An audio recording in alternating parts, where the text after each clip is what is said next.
Audio 6 पुस्तक का नाम न डरिए न अशांत होइए। लेखक पंडित श्री राम शर्मा आचार्य जी। सुखी न भयऊं अभय की नाई। घर में प्रचुर संपत्ति है, सुंदर मकान, आज्ञाकारिणी स्त्री, स्वामी भक्त सेवक, सज्जन परिवार, सभी कुछ है। शरीर भी पूर्ण स्वस्थ और बलिष्ठ है, पर जिस जीवन में सदैव भय और आतंक छाया रहता है उसे कभी सुखी न कहेंगे। भय संसार में सबसे बड़ा दुख है। जिन्हें संसार में रहते हुए यहाँ की परिस्थितियों का भय नहीं हो तो मृत्यु की कल्पना से वे भी कांप उठते हैं। इसीलिए यह निश्चित ठहरता है कि अभय होने के सदृश सुख इस संसार में नहीं है। भय विमुक्त होना मनुष्य का सबसे बड़ा सौभाग्य है। भय के लिए कारण निर्दिष्ट होना जरूरी नहीं है। मानसिक कमजोरी, दुख या हानि की काल्पनिक आशंका से ही प्राय लोग भयभीत रहते हैं। सही कारण तो बहुत थोड़े होते हैं।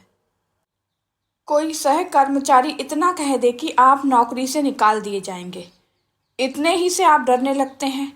कोई मूर्ख पंडित कह दे कि अमुक नक्षत्र में अतिवृष्टि योग है, बस फसल नष्ट होने की आशंका से किसानों का दम फूलने लगता है। नौकरी छूट ही जाएगी या जल गिरेगा ही, यह बात यद्यपि निराधार है। इस अवास्तविक भय का कारण मनुष्य की मानसिक कमजोरी है। इसका निराकरण भी संभव है, मनुष्य इसे मिटा भी सकता है।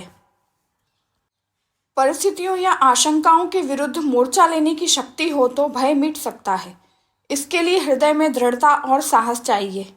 1812 ईस्वी जब अंग्रेजों और अमेरिकनों में युद्ध चल रहा था तो सीचीवे भास नामक बस्ती के पास समुद्र में अंग्रेजों का जहाज दिखाई दिया। उसमें से कुछ सिपाही छोटी छोटी किश्तियों में बैठकर बस्ती की ओर बढ़ने लगे।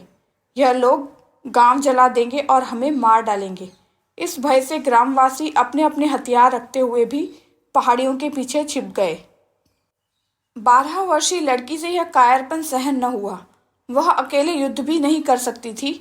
वह कहीं से ढोल उठा लाई और जगह जगह छुपकर उसे जोर जोर से पीटने लगी। उसकी योजना सच निकली। छुपे हुए ग्रामवासियों ने समझा हमारे सिपाही आ गए हैं, अतः निकलकर अंग्रेजों पर हमला कर दिया। अंग्रेज डरकर भाग गए। साहस ही वस्तुतः भय को पराजित करता है। इसके लिए मानसिक कमजोरियों का परित्याग होना चाहिए। परिस्थिति से घबरा जाने के कारण ही लोगों को हानि उठानी पड़ती है। अनहोनी बात की कल्पना यदि आपके मस्तिष्क में आती है तो उसका एक भय युक्त चित्र अपने आप में दिखाई देने लगता है। इसी से डर जाते हैं।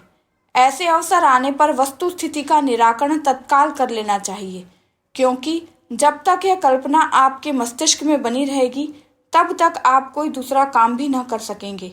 अंधेरी रात में घर में सोए हैं, ऐसी शंका होती है कि छत पर कोई है, चोर ही होगा। यह कल्पना अधिक दृढ़ हो जाती है। बस आपकी हिम्मत छूट जाती है और डर जाते हैं।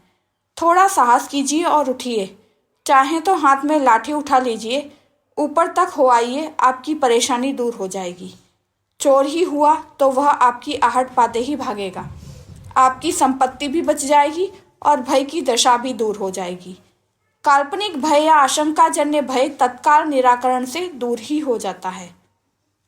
आध्यात्मिक दृष्टि से विचार करें तो यह निष्कर्ष निकलता है, द्वितीया भयम भवति, अर्थात परमात्मा को भूलकर अन्य वस्तुओं के साथ लगाव रखने के कारण ही भय होता है।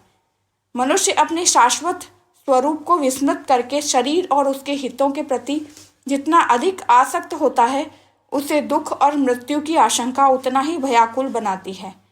हम में से ऐसा कोई भी व्यक्ति नहीं है जो शरीर की नश्वरता और मृत्यु की असंदिग्ध संभावना को स्वीकार न करता हो।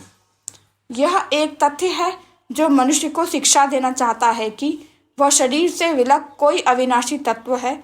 जन्म और मरण के नित्य क्रमों से यह स्पष्ट भी हो जाता है कि मनुष्य आध्यात्मिक दृष्टि से अविनाशी तत्व है। अतः उसे मृत्यु भय से कदापि विचलित नहीं रहना चाहिए। शरीर आपका साधन मात्र है। यह आपके कल्याण और सांसारिक सुखोपभोग के लिए मिला है, किंतु सच्चा सुख आपको तभी मिलेगा जब आपको अपनी आत्मशक्ति की पहचान हो जाएगी।